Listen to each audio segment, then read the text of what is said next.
قدیم زمانے میں ہوا میں اڑنے والی تخت کو صرف طلسماتی اور دیو مالائی قصے کہانی کا حصہ سمجھا جاتا تھا، لیکن اس جدید دور میں سائنسی ترقی کے ذریعہ بنائی گئی ہوائی جہاز، راکٹ اور جیٹ پلین نے یہ ثابت کر دیا ہے کہ بنی نوع انسان کے لیے ہوا میں اڑنا کوئی مشکل کام نہیں ہے۔ لیکن آج سے ہزاروں سال قبل اللہ کے نبی حضرت سلیمان علیہ السلام کو ایسی اڑنے والی تخت عطا کی گئی تھی جو آج کی ہوائی سواری اور جہازوں سے کئی گنا زیادہ تیز رفتار تھی، اور جس کی خصوصیات اتنی زیادہ تھی کہ آج کے ہوائی اور خلائی جہاز اس تخت کا 10% تک بھی نہیں پہنچ سکتی۔ حضرت سلیمان علیہ السلام اللہ کے ایسے برگزیدہ نبی تھے جنہیں منصب نبوت کے ساتھ ساتھ عظیم ترین بادشاہت و حکومت سے بھی نوازا گیا تھا۔ آپ علیہ السلام نے 700 سال سے بھی زیادہ مشرق سے مغرب تک تمام مخلوقات کو زیر کیا اور ان پر حکومت کی۔ یہ عظیم الشان بادشاہت آپ کی اس دعا کا نتیجہ تھا جو آپ نے بارگاہ خداوندی میں کی تھی۔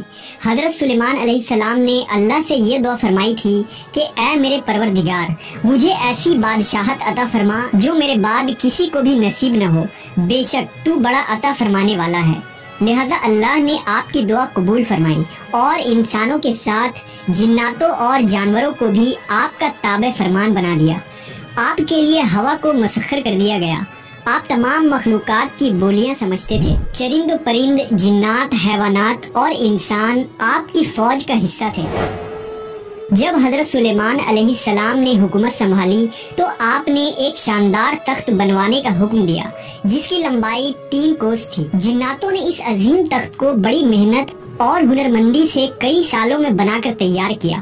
یہ تخت ہاتھی دانت سے بنایا گیا تھا جو لال، فیروزہ، زمرد جیسے پتھروں سے مرصع تھا، اور اس کے چاروں طرف سونے کی اینٹیں لگی ہوئی تھی۔ تخت کے چاروں کونوں پر ایسے نایاب درخت تھے جن کی ڈالیاں سونے کی تھی۔ اس تخت کے دائیں بائیں 1000 سونے کی کرسیاں لگائی گئی تھی جن پر سلیمان علیہ السلام کے وزراء اور درباری بیٹھتے تھے۔ اس تخت کو تخت طاؤس بھی کہا جاتا تھا۔ جب حضرت سلیمان علیہ السلام اس تخت پر تشریف لاتے تو تمام پرندے تخت کے اوپر معلق ہو کر آپ کے سر پر سایہ کرتے تھے۔ جب حضرت سلیمان علیہ السلام حکم دیتے تو یہ تخت ہوا میں معلق ہو جاتا اور ہزاروں کوس کا سفر چند لمحوں میں پورا کر دیتا۔ آپ اس تخت پر بیٹھ کر چند گھنٹوں میں ایک ملک سے دوسرے ملک کا سفر کیا کرتے تھے، جیسا کہ اللہ نے قرآن مجید میں فرمایا، اور ہم نے سلیمان کے لیے ہوا کو مسخر کر دیا کہ صبح کی منزل مہینے بھر کی ہوتی تھی اور شام کی منزل بھی۔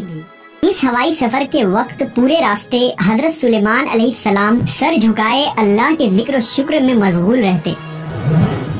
اس تخت کی ایک خاصیت یہ بھی تھی کہ اس پر بیٹھنے والے لوگوں کو یہ محسوس ہی نہیں ہوتا تھا کہ تخت کس تیز رفتاری سے اڑ رہی ہے۔ اس تخت کی رفتار بے مثل تھی جو کسی بھی سواری کے مقابلے میں غیر معمولی تھی۔ اللہ نے ہوا کو حضرت سلیمان علیہ السلام کے لیے مسخر کر دیا تھا، اس لیے اس تخت کے لیے چاروں سمت سے چلنے والی ہوائیں اس سفر کو آسان کر دیتی تھی۔ حضرت سلیمان علیہ السلام ہمیشہ اللہ کی ان نعمتوں کا شکر بجا لاتے اور ہر وقت اللہ سے مناجات کرتے رہتے۔